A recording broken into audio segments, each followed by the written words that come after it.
From KETK, you're watching East Texas Live. Welcome back. Joining me now is Randy and Matt, and they're here to get us ready for the upcoming Songwriter Festival here in Tyler. How y'all doing today? Oh, we're doing well. Thanks for having us on. Yes, sir. So, Randy, what is the purpose of the Music-Friendly Tyler Advisory Board? So, in 2023, Tyler was added as a Texas Music-Friendly City designation, which is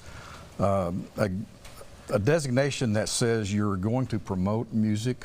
You're going to promote it across all sorts of music, so performers, writers, instrument stores, recording studios, those kinds of things. So it's to help grow the music industry within the city. Yeah. Yes, sir. And so what is this Tyler Songwriters Festival?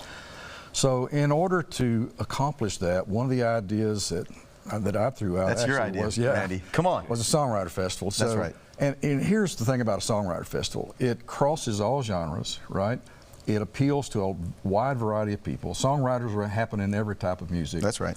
And it's a very good form of entertainment that Tyler really doesn't have right now, right? Particularly when you think about the listening room experience, and Matt's going to talk about that a little bit.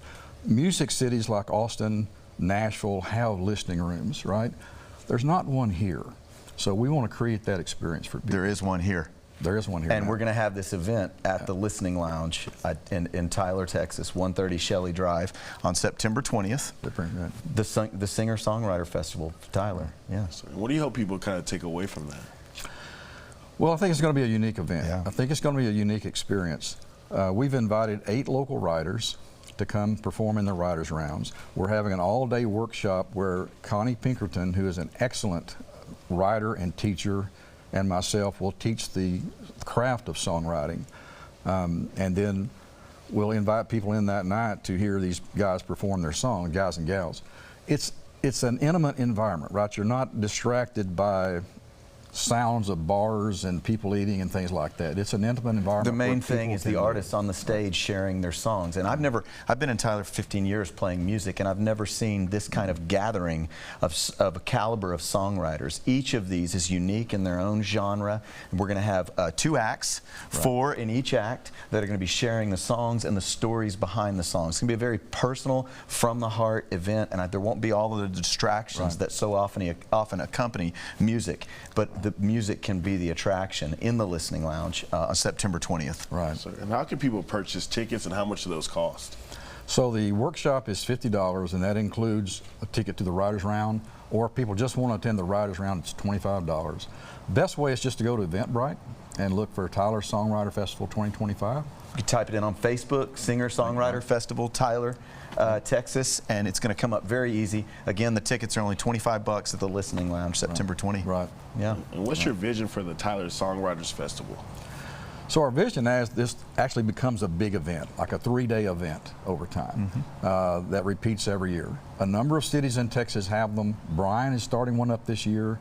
We think it can be an event that draws a lot of people to Tyler eventually. And already we're finding out where the songwriters are. You know, we're filling up in our songwriters workshop during the day, and those songwriters, aspiring songwriters, might take the stage in future songwriter festivals. You know, we want to create a culture and nurture a culture of expression and storytelling, which is rich in the Texas tradition, but finds its way really in this entertaining way, edifying and entertaining way, with a 3.5-minute song. You want to give people an opportunity to do that. Let me tell you a quick story. So a number of years ago, I was taking guitar lessons from a guy named John DeFord, and he encouraged me to start writing. Got to write.